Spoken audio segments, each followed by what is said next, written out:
வணக்கம். தமிழ் டு ஹிந்தி. நான் உங்களுக்கு இதே மாதிரி முன்னாடியே நிறைய வீடியோஸ் போட்டிருக்கேன். நான் உங்களுக்கு இதே மாதிரி நிறைய வீடியோஸ் போடணுன்னா என்னுடைய சேனல் லைக் பண்ணுங்கள், சப்ஸ்கிரைப் பண்ணுங்கள். இப்போ தமிழ் வார்த்தையை நம்ம எப்படி ஹிந்தியில் பேசணும்னு ஏற்கனவே இந்த ஒரு வார்த்தையை நம்ம படிச்சிருக்கோம்.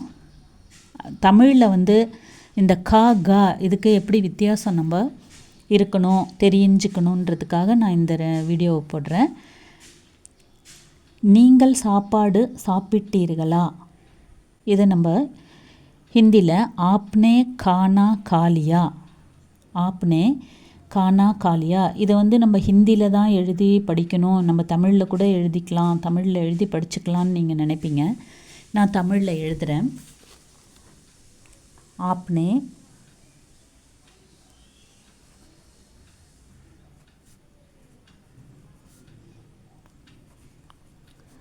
கானா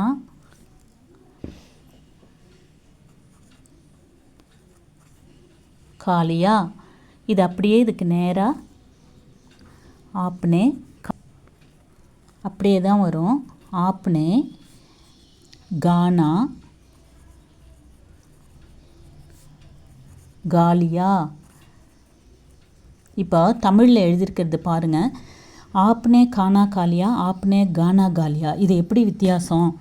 ரெண்டுத்துக்குமே ஒரே அதாவது வார்த்தை தான் நம்ம எழுதியிருக்கோம், ஒரே எழுத்து தான் வருது.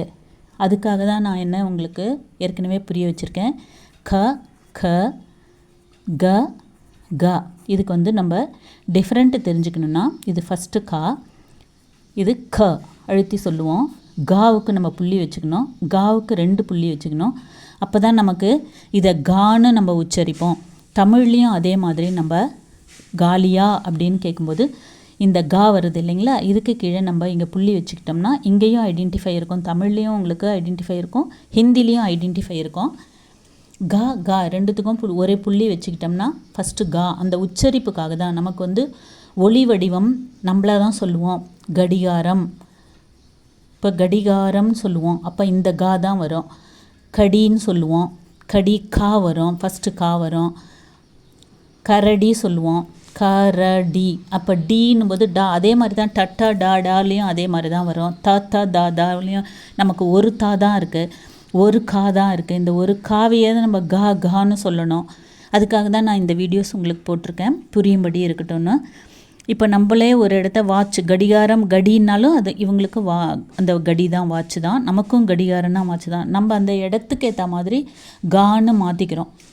அந்த ஒளி வடிவத்துக்கு ஏற்ற மாதிரி வரி வடிவத்தை நம்ம மாற்றிக்கிறோம். நமக்கு வரி வடிவம் கிடையாது. அதனால் நம்ம கடிகாரம்னு நம்ம கரெக்டாக இதை ப்ரொனவுன்ஸ் பண்ணுறோம். அதே கா தான் இங்கேயும் கொடுத்துருக்காங்க. இந்த காவை நம்ம எப்படி தெரிஞ்சுக்கணும், நம்ம தமிழில் எப்படி அதை உச்சரிக்கணும்னா புள்ளி வச்சுக்கணும்.